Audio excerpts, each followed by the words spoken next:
झालेले नाही की तुमचे प्रार्थना मी ऐकू शकत नाही, माझे हात एवढे तोकडे नाही झाले मी तुम्हाला आशीर्वाद देऊ शकत नाही. होय प्रियानो, तर आमचा पाप, आमचे अपराध त्याच्यामध्ये आणि आमच्यामध्ये अडभिंत झालेले आहे, म्हणून आमची प्रार्थना त्याच्यापर्यंत पोहोचू शकत नाही. प्रियानो, माझ्या देवा परमेश्वरा, मी धन्यवाद तुला देतो प्रभू. आज सकाळी मी स्वतःला तुझ्या हातात देतो परमेश्वरा. माझं जीव, आत्मा, शरीर मी तुझ्या हाती समर्पित करतो प्रभूजी. माझ्या जीवनातून कळत न कळत माझ्या देवा तुझ्या विरुद्धात काही अपराध, काही पाप घडत आहे.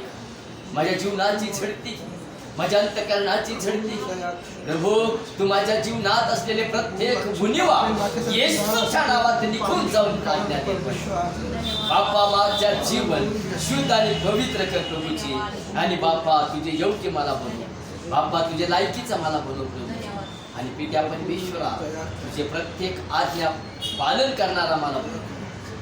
आणि पित्या तुला धन्यवाद देतो, तुला गौरवितो. आज प्रभू मी तुझ्या दासाला तुझ्या हातात समर्पितो. त्यांच्या मुखाकंठाला स्पर्श, त्यांच्या मुखातून निघणारा प्रत्येक वचन तू बोल बाप्पा. ते वचन समजून घेणारा कान आणि ऐकणारा कान, समजून घेणारा मन, ग्रहण करणारा आत्मा आम्हाला दे. आणि त्याद्वारे प्रभू ते वचन न सोडता आमच्या हृदयामध्ये ग्रहण करून त्याप्रमाणे आचरण करणारे आम्हा प्रत्येकाला बनव पित्या परमेश्वरा. सारा आदर, महिमा, गौरव तुला देऊ. प्रार्थना धन्य माझ्या तारणारा प्रभू येशूच्या नावात केलं म्हणून पित्या तू आहे. आमेन.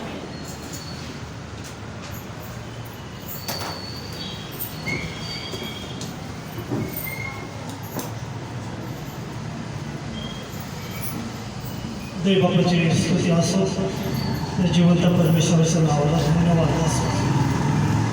खरोखर देव बाप किती चांगला देव आहे याचा अनुभव आपण घेतलेला आहे. सुंदरसे साक्ष आपण ऐकलेली आहे. ज्यावेळेस एखाद्या व्यक्तीला देवाचं पाचारण झालेलं असतं, ती व्यक्ती शांत बसू शकत नाही. आणि ज्या व्यक्तीला देव निवडतो, योग्य समयी योग्य वेळी देवा त्या व्यक्तीची निवड करतो. आणि देवाच्या वचनाची सेवा करण्यासाठी, त्याची गुणोन्माद करण्यासाठी ज्यावेळेस देवबाप आपली निवड करतो. मंडळीमध्ये सेवेचे अनेक प्रकार आहेत. कोणाला गायन वादन करण्याचं दान, कोणाला पवित्र वचन शिकवण्याचं दान, कोणाला संदेश त्याचं दान. आणि असे दानाचे अनेक प्रकार आहेत. आणि त्या दानाचा उपयोग जर आम्ही निश्चित रीतीने केला तर त्याचं प्रतिफळ आम्हाला निश्चित आहे. सेवेचे अनेक प्रकार आहेत. मंदिराची सेवा, दावीद काय म्हणतो की तुझ्या मंदिराचा द्वारपाळ होणं, वॉचमन होणं हे मला आवडेल. बऱ्याच वर्षापासून या मंदिराची सेवा दुपारी करत आणि निश्चिततेने त्याचं प्रतिफल परमेश्वर तिला ते देणार आहे. आणि ही जी काही सेवा आहे ही कमी प्रतीची नाही, तर अति उत्कृष्ट श्रेष्ठ अशी ती सेवा. आणि म्हणून सेवा करताना सेवेकरांनी सेवेत तत्पर असावं. देवाचं वचन सांगणाऱ्यांनी देवाचं वचन सांगण्यात तत्पर असावं. मग असे सांगितल्याप्रमाणे पुष्कळसे विश्वासणारे लोक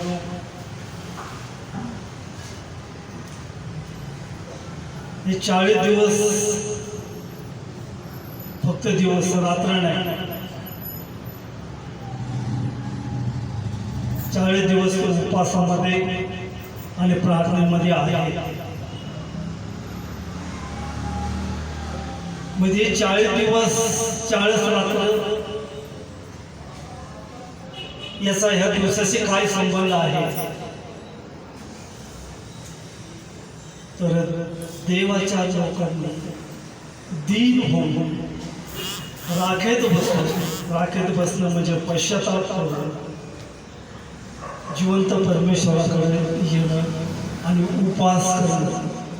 आणि मी काल तुम्हाला सांगितले की उपवास म्हणजे काय, तर उपवास, उप म्हणजे जवळ आणि वास म्हणजे राहणे. उपवास याचा अर्थ असा होतो की देवाजवळ. मोसे 40 दिवस आणि 40 रात्र सिनाई पर्वतावर तो देवाच्या सानिध्यामध्ये होता. एलिया 40 दिवस आणि 40 रात्र तो प्रवास करून देवाचा डोंगर, त्या डोंगरावर तो गेला. प्रभू येशू ख्रिस्ताने 40 दिवस आणि 40 रात्र अरण्यामध्ये त्या ठिकाणी तो बिगर अन्न पाण्याचा तो राहिला. आणि अशा रीतीने हे 40 दिवसाचे संबंध त्या ठिकाणी जोडलेले आहेत. मोशे 40 दिवस आणि 40 रात्र, प्रभू येशू ख्रिस्त 40 दिवस आणि 40 रात्र, एलिया 40 दिवस आणि 40 रात्र. दिवस आले रात्र, पण आम्ही आज का फक्त आम्ही दिवसाचा उपवास करतो, दिवसाचा उपयोग करतो. 40 दिवस रात्र कुठे? शास्त्र समजून घ्या. आणि उपवास हे आम्ही केलेच पाहिजे, पण देव कोणावर तो बळजबरी करत नाही. प्रभू येशू ख्रिस्ताने सुद्धा आम्हाला सांगितलं उपवास करा, पण ते कसे करा ते सुद्धा पवित्र शास्त्रामध्ये आम्हाला सांगण्यात आलेलं आहे. आणि म्हणून हे 40 दिवसाचं पावित्र्य आपण राखावं, नाहीतर कदाचित आपण आपणावर दंड ओढून घेऊ शकतो.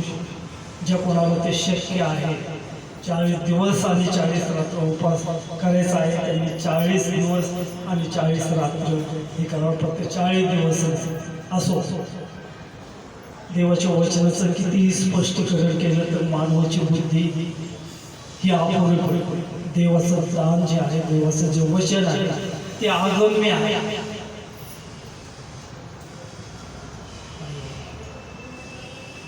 आज देवाच्या वचनाचा प्रसार आणि प्रचार 24 तास ह्या भूतलावर होत आहे आणि देवाने ती आम्हाला आज्ञा दिलेली आहे.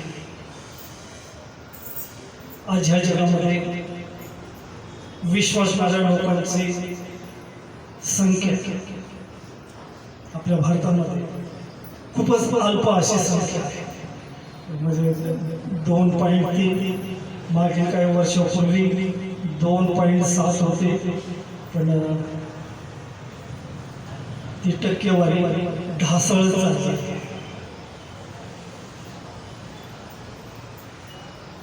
आणि देव सहजतेने तो तुमची आणि माझी तो वाट पाहत आहे. देवाची इच्छा, देवाची योजना ही आहे की कोणाचाही नाश व्हावा अशी त्याची इच्छा नाही. तर पश्चाताप करण्यासाठी, त्याच्याकडे वळण्यासाठी परमेश्वर काय करतो की त्यांना तो अवधी देतो. नोहा 120 वर्षापर्यंत लोकांना देवाच्या वचनाची सुवार्ता सांगत होता.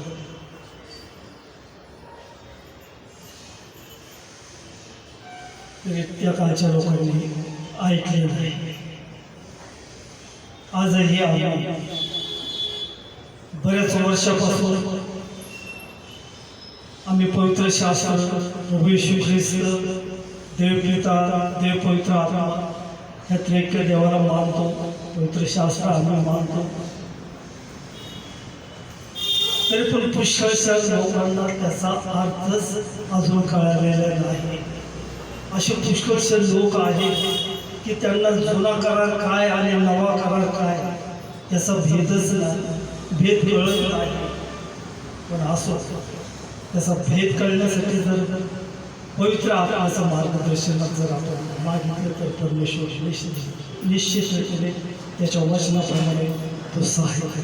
आणि म्हणून ह्या 40 दिवसासाठी आपल्यासाठी काही वचन आहे ते आपण पाहूया. आणि सपाटे आपल्यामध्ये आहे पुढे येतील आणि देवाच्या वचनातून ते आपल्याला मार्गदर्शन करतील. प्रभूची स्तुती असो.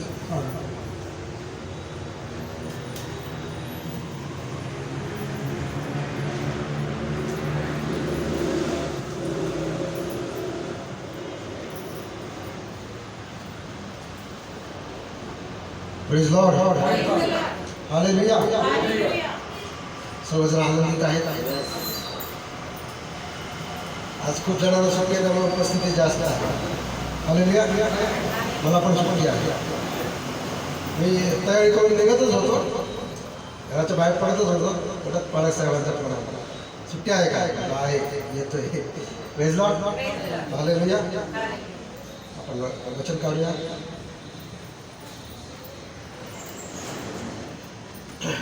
यशाचं पुस्तक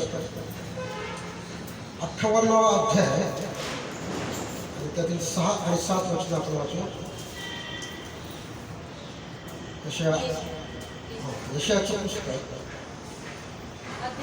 58. दुष्टतेच्या बेड्यात तोडाव्यात, जुवांच्या दोऱ्या सोडाव्यात, जाचलेल्यांना मुक्त करावे, सगळे जोखंड मोडावे. हाच मला पसंत असा उपास नव्हे काय? तू आपले अन्न भुकेल्यांना वाटावे, तू लाचारांना व निराश्रितांना आपल्या घरी न्यावे. उघड्या दृष्टीस पडल्यास त्याला वस्त्र द्यावे, तू आपल्या बांधवांना तोंड लपवू नये. हाच तो उपास नव्हे काय? आपण आपल्या जागेवर उभे राहावे आणि या वचनासाठी प्रार्थना करू. हालेलुया. प्रत्येकाला उभे राहावे. प्रार्थना 2 मिनिटं. हालेलुया. हालेलुया. प्रत्येकजण आपले मुख करू. हालेलुया. धन्यवाद. हालेलुया. जरी तुम्ही उपासना असाल नसाल माहीत नाही, पण तुम्ही हे वचनासाठी तुम्ही स्वतःची तयारी करा. हालेलुया. धन्यवाद. म्हणा हे वचन माझ्यासाठी आहे. हालेलुया. धन्यवाद. प्रत्येकजण आपल्या कानाला हात लावून म्हणा, परमेश्वरा माझे कान उघड. प्रत्येकजण आपल्या हृदयाला हात लावून म्हणा, परमेश्वरा तुझ्या वचनाचं बीज माझ्या हृदयाला अंतःकरणात खोलवर रुजू दे. हालेलुया. धन्यवाद येशू. धन्यवाद येशू. की आजचं वचन जे आहे ते या 40 दिवसासाठी जे तुम्ही उपास करत आहात त्यासाठी फार मूल्यवान आहे, फार बहुमूल्य आहे. मोठ्या योग्यतेचं आजचं जे वचन आहे. कारण की जर आजचं वचन जर तुम्हाला समजलं तर पुढचे 40 दिवस तुम्ही आशीर्वादित व्हाल आणि त्याद्वारे जे तुम्हाला मोठे आशीर्वाद मिळणार आहे त्याचं उगम हे आजच्या वचनामध्ये आहे. त्यामुळे आजचं वचन समजून घ्या, आजचं वचन शिकून घ्या आणि आजचं वचन खोलवर रुजवा की ते वचन कोणीही हिरावून घेता कामा नये. Praise Lord. असं नको खडखळीवर पडले आणि सैतानाने ते उचलून घ्यायला, असं नको. तर पूर्ण जीव आत्मा शरीर लावून पूर्ण आपल्या आत्म्यात कान नेत्र लावून तुम्ही आजचं वचन ऐका आणि ग्रहण करा की आजच्या वचनाद्वारे तुम्ही फार मोठे आशीर्वाद तुमच्या जीवनात प्राप्त करून घेणार आहात. हालेलुया. धन्यवाद. Thank you Lord Jesus. परमेश्वरा आजच्या वचनासाठी बाप्पा जे काय तुझे निवडलेले आहे त्या सर्वांना तू आजच्या वचनाद्वारे तू आशीर्वाद कर. कुणीही त्या आशीर्वादाला हुकूम नाही. परमेश्वरा माझं मुख, माझं जीव, आपलं शरीर, माझं उणेपणा, दोष, अपराध मी सर्व तुझ्या हाताने झाकून टाकतो. मुख माझ्या असू दे, पण शब्द तुझ्या असू दे. प्रार्थना विनंती नासू येशू ख्रिस्ताच्या गोड पवित्र नाथ केली म्हणून ऐकून मान्य करतो तुझ्या. समजून खाली बसूया. हालेलुया. Praise Lord. सर्वजण आहेत आणि आपण वाचलेलं वचन आहे तसे 58वा अध्याय आणि 6 आणि 7 वचन. Praise Lord. आणि हा जर अध्याय तुम्ही पूर्ण वाचला तर तुम्हाला समजेल की ह्या अध्यायाची सुरुवातच आहे अशी 58:1 मध्ये कंठलवकर करण्याप्रमाणे विलाप कर, आपला स्वर करण्याप्रमाणे मोठा कर, कंठळाव कर. Praise God. ह्या अध्यायाची सुरुवातच अशी आहे की मोठ्याने स्वर कर, मोठ्याने विलाप कर, कंठळाव कर, आकांत कर. आणि जे हे उपासाचे दिवस आहेत ते पश्चातापाचे दिवस आहेत, ते शोकाचे दिवस सुद्धा म्हणलेले आहेत. आणि प्रियांनो, हे याचा उद्देश काय आहे? या जो 58 अध्याय लिहिलेला आहे, तर ह्याचं तुम्ही पूर्ण बाजाराने जर वाचन केलं, मनन केलं, चिंतन केलं, तर तुम्हाला समजेल की यशा 58 अध्याय हा पूर्णपणे उपासाविषयी लिहिलेला आहे. हालेलुया. Praise Lord. आणि जे आपण आता वचन ऐकत आहोत, वाचत आहोत, जे वाचलेलं आहे आणि त्याच्यावरती आपण मनन चिंतन करणार आहोत पुढचे 20-25 मिनिटं, एक अर्धा तास, की त्यामध्ये आपण पाहणार आहोत की परमेश्वराच्या दृष्टीने पसंत पडणारा उपास कसा करावा. हालेलुया. Praise Lord. आपण उपास करतो तो मनुष्यासाठी करतो का परमेश्वरासाठी करतो? हालेलुया. उत्तर द्या मला, मी प्रश्न विचारतो. आपण जो उपवास करतो तो मनुष्यासाठी करतो की परमेश्वरासाठी करतो? उत्तर द्या, उत्तर द्या. परमेश्वरासाठी करतो. आणि जर परमेश्वरासाठी जर उपवास करत असेल, ठीक आहे, बाळासाहेब सांगतात म्हणून, किंवा बाळासाहेब विचारतात म्हणून, किंवा बाळासाहेब रागवतात म्हणून, हालेलुया, त्यांच्यासाठी उपवास करतो ना आपण? परमेश्वरासाठी उपवास करतो.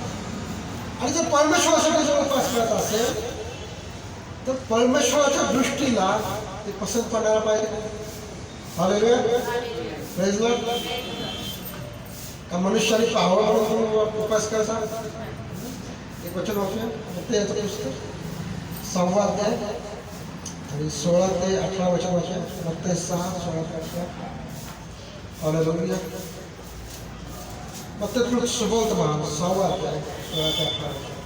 तुम्ही उपवास करिता तेव्हा ढोंग्यासारखे मलाईन्मुख होऊ नका, कारण आपणास उपवास आहे असे मनुष्यास दिसावे म्हणून ते आपले तोंड विरूप करीतात. मी तुम्हास खचित सांगतो की ते आपले प्रतिफळ भरून पावले आहेत.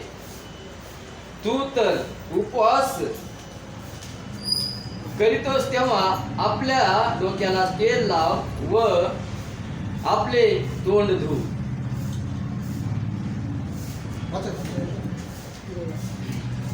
यासाठी की तू उपवास करीतोस हे मनुष्यास दिसावे म्हणून नव्हे, तर तुझ्या गुप्तवासी पिता याला दिसावे, म्हणजे तुझे गुप्तदर्शी पिता तुला फळ देईल. हालेलुया. म्हणून मी प्रश्न विचारला होता की तुम्ही उपवास कोणासाठी करता? हालेलुया. आपण उपवास परमेश्वरासाठी करतो. परमेश्वराच्या दृष्टीला चांगला असावा, परमेश्वराच्या दृष्टीला दिसावा, यासाठी आपण उपवास करतो. आपण कुठल्या मनुष्यासाठी उपवास करत नाही. हालेलुया. Praise Lord. आणि जर तुम्ही चुकूनपणे मनुष्यासाठी उपवास करत असाल तर तुम्ही चुकीच्या मार्गाने आहात. तुम्हाला त्याचं प्रतिफळ मिळणार नाही. आणि माझी इच्छा आहे की तुम्ही जे उपवास करत आहात त्याचं प्रतिफळ तुम्हाला मिळावं. हालेलुया. Praise Lord. म्हणजे आहे काय की मी उपवास करणार पण मला प्रतिफळ नाही मिळालं तरी चालेल? नाही. तुम्ही जर एखादं काम करत असाल, एखादी गोष्ट करत असाल, त्याचं फळ तुम्हाला मिळालं पाहिजे. पाहिजे की नाही? मला तर पाहिजे. हात वरती करा. तुमचे हात परमेश्वर पाहतात. हालेलुया. आणि त्यामुळं मनुष्याला दिसावे म्हणून उपवास करू नका, तर परमेश्वराने पाहावं यासाठी उपवास करा. हालेलुया. Praise Lord. आणि त्याची मुख्य गोष्ट आहे गुप्तपणे उपवास करणं. तुम्ही अजिबात कोणाला सांगू नका. अजिबात सांगू नका. जर तुम्ही सांगितलं तुमचं प्रतिफळ घेत. चुकूनही सांगू नका की मी उपवास करतो किंवा मी उपवास केला. तुम्ही गुप्त ठेवा. फक्त तुम्हाला माहिती पाहिजे. आणि घरच्या जे काही स्वयंपाक बनवतात स्त्रिया, जेंट्स करत असेल तर स्त्रियांना सांगा की ते तुमचा स्वयंपाक करणार नाही. ते फक्त स्वयंपाक करू दे, अन्न वाया जाऊ नये यासाठी. पण तुम्ही उपास गुप्तपणे केला पाहिजे.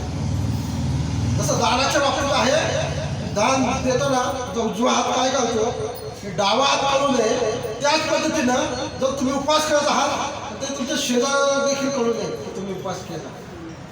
हालेलुया. जरी पाळसाहेबांनी विचारलं उपास केलाय का, हात वरती करू नका. हालेलुया. Praise Lord. कारण की तर तुम्ही तसं कराल किंवा तुम्ही सांगाल तुम्ही तुमच्या प्रतिफळाला मुकाल. असं घ्या. आणि ह्या 40 दिवसाच्या उपासामध्ये तुम्ही किती दिवस उपास करा, कसे उपास करा, पण त्याचं प्रतिफळ तुम्हाला मिळायला पाहिजे, त्याचे आशीर्वाद तुम्हाला मिळाला पाहिजे, ते मी तुम्हाला आजच्या वर्षात तुम्हाला सांगणार. हालेलुया. Praise Lord. तर तुम्ही 40 दिवस उपास केले पण परमेश्वराच्या दृष्टीनं योग्य पसंत किंवा वचनाप्रमाणे केलं नाही तर तुम्हाला त्याचे प्रतिफळ मिळणार नाही. वाईट वाटून घेऊ नका. जे सत्य आहे, जे वचनातून आहे तेच मी तुम्हाला सांगतो. वचनाच्या बाहेरचं काही सांगणार नाही. त्यामुळं गुप्तपणे उपास करा. तुमच्या शेजाऱ्याला देखील सांगू नका, तुमच्या मित्राला देखील सांगू नका. जरी प्रश्न विचारला तरी ते प्रश्न टाळा. हालेलुया. गुप्तता पाळणं फार गरजेचं आहे उपासाच्या दिवसामध्ये, उपासाच्या बाबतीत. जसं दानाच्या बाबतीत देखील गुप्तता पाळणं गरजेचं आहे, तसंच उपासाच्या बाबतीत देखील गुप्तता पाळणं गरजेचं आहे.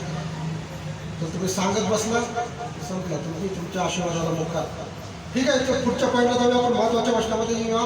यशाया 58 अध्याय 6 आणि 7 वचन आहे की परमेश्वराच्या दृष्टीने पसंत असलेला उपास कसा करावा हे या 2 वचनामध्ये लिहिलेलं आहे.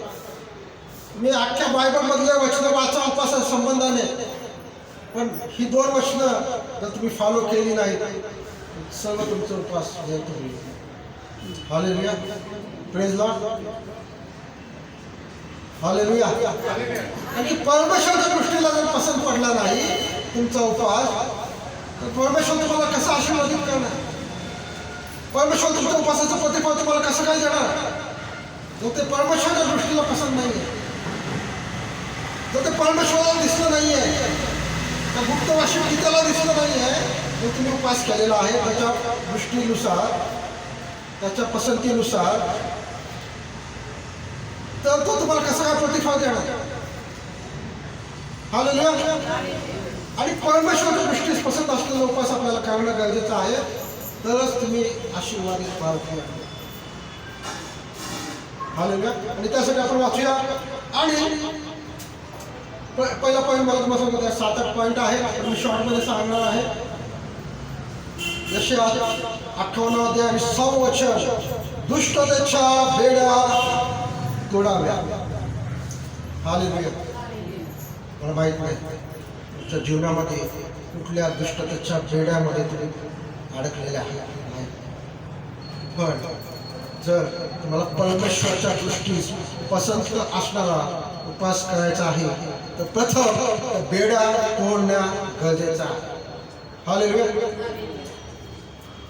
तुम्ही एकाच वेळेस दुष्टतेमध्ये राहून, एकाच वेळेस तुम्ही जगामध्ये पापामध्ये राहून तुम्ही उपास करू शकत नाही, तुम्ही परमेश्वराच्या जवळ येऊ शकत नाही, तुम्ही परमेश्वराचे काय म्हणतो त्याला पुत्र कन्या होऊ शकत नाही एकाच वेळेस.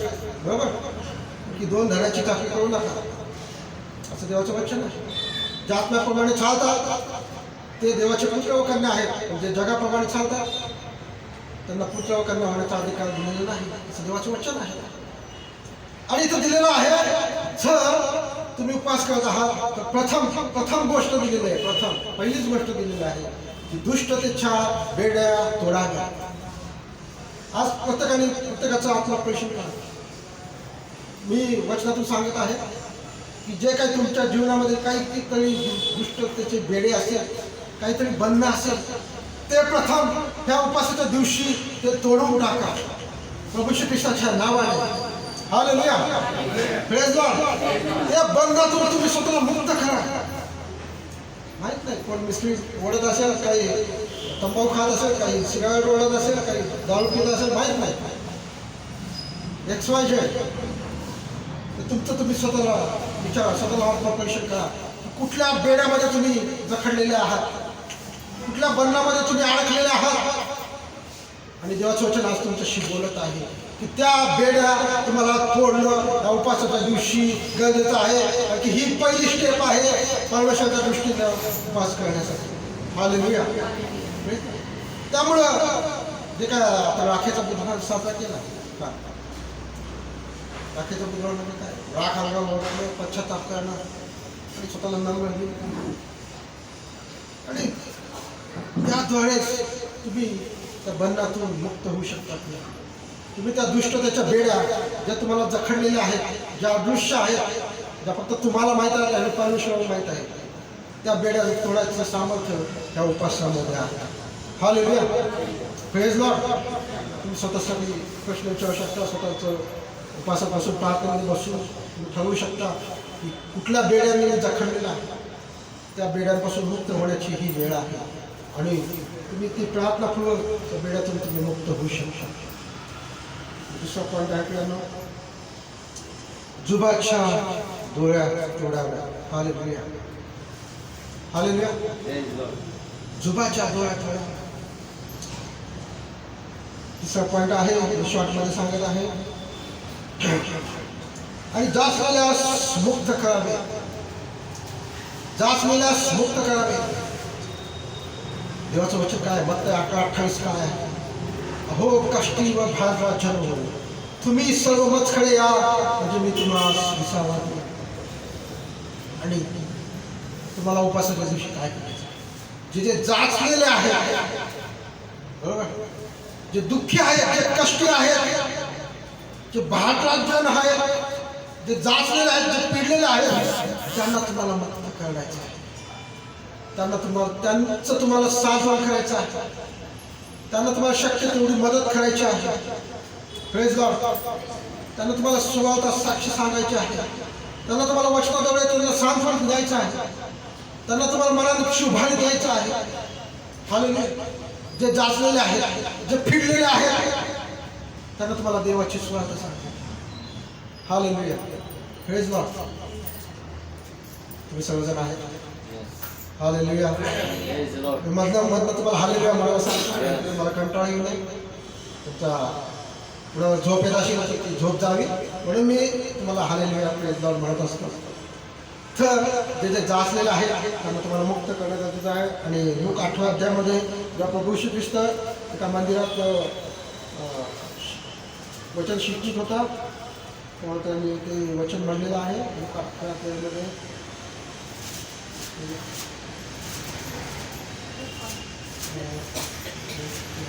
सांगतो तुम्हाला. त्या वाचनामध्ये असं आहे की तो मंदिरात उभारून शिक्षण देत होता आणि तेव्हा यशाचा एक ग्रंथ वाचत होता. त्याचा संदर्भ आपल्याला शोधावा लागेल. तर ठीक आहे. त्या वचनामध्ये असं दिलेलं आहे की तो मंदिरात उभे राहून शिक्षण देत होता आणि तेव्हा ते वचन वाचत असताना तो म्हणतो की हे वचन पूर्ण झालेलं आहे.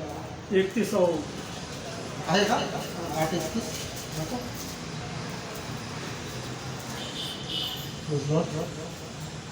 लोक 18:31 ओके. लोक 18:31 ठीक आहे. मी वाचतो तुमच्यासाठी. नाही ते 18:31 मध्ये नाही आहे. तेव्हा त्याने 12 जणांना जवळ येऊन त्यास म्हटले, पहा, आपण वर यरूशलेम चाललो आणि मनुष्याच्या पुत्राविषयी संदेश त्याच्याद्वारे लिहिण्यात आलेल्या सर्व गोष्टी पूर्ण होणार आहेत.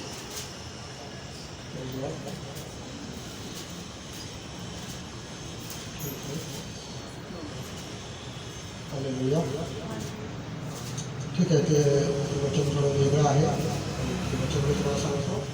त्या वचनामध्ये असं आहे, प्रभू येशू ख्रिस्त मंदिरात वचन शिकवित होता आणि तो यशाचा ग्रंथ वाचत होता आणि त्या ग्रंथामधली वचनं होते की प्रसादाचे वर्ष घोषित करावे, जे बंधनामध्ये आहेत त्यांना बंधमुक्त करावं आणि जे जाचलेले आहेत त्यांना मोकळं करावं. आणि प्रभूचे पुस्तक हे वचन वाचतानाच म्हणत आहे की हे वचन आता पूर्ण झालेलं आहे. Hallelujah, praise Lord. आणि मला तुम्हाला काय सांगायचं आहे की जे जाचलेल्यामध्ये आहे, जे बंधनामध्ये आहे, त्यांना तुम्हाला मुक्त करणं या उपासाच्या दिवशी गरजेचं आहे. आणि तुम्हाला परमेश्वराच्या दृष्टीनं पसंत असणारा उपास करायचा असेल तर तुम्हाला ह्या गोष्टी करणे गरजेचे आहे. सगळे जोखड तुम्हाला मोडणं गरजेचं आहे. जे काय बंधनं तुमच्या जीवनामध्ये आहेत ते मोडणं गरजेचं आहे. आणि ही झाली तुमच्या वैयक्तिक आत्मिक जीवनाविषयीची वचनं. पण त्यासोबत तुम्हाला काय करणं गरजेचं आहे? त्यासोबत आणखी देखील काही गोष्टी करणं गरजेचं आहे की आपले अन्न तुम्हाला भुकेला वाटणं गरजेचं आहे. हालेलुया. आपले अन्न तुम्हाला भुकेल्यास वाटणं गरजेचं आहे. आणि तुमची वस्त्र जे उघडे आहेत त्यांना देणं तुम्हाला गरजेचं आहे. आपले अन्न भुकेल्यास वाटणं आणि तुमची वस्त्र जे उघडं आहे, जे गरजवंत आहेत त्यांना तुम्हाला देणं गरजेचं आहे. म्हणजे काय करणं गरजेचं आहे? एक दान धर्म करणं गरजेचं आहे.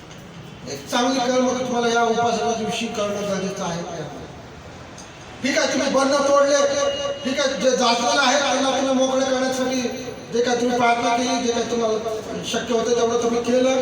पण त्यासोबत तुम्हाला दान धर्म देखील करणं गरजेचं आहे. तुम्हाला परमेश्वराच्या दृष्टीनं पसंत असा उपास करायचा असेल तर प्रेज लॉर्ड. हालेलुया. जे मुस्लिम लोक आहेत जर तुम्ही पाहिलं त्यांचं पण रमजान ईद चालू झालेलं आहे, रमजानचा महिना. आणि दोन्ही उपासाचे दिवस एकाच महिन्यात आलेले आहेत. आणि ते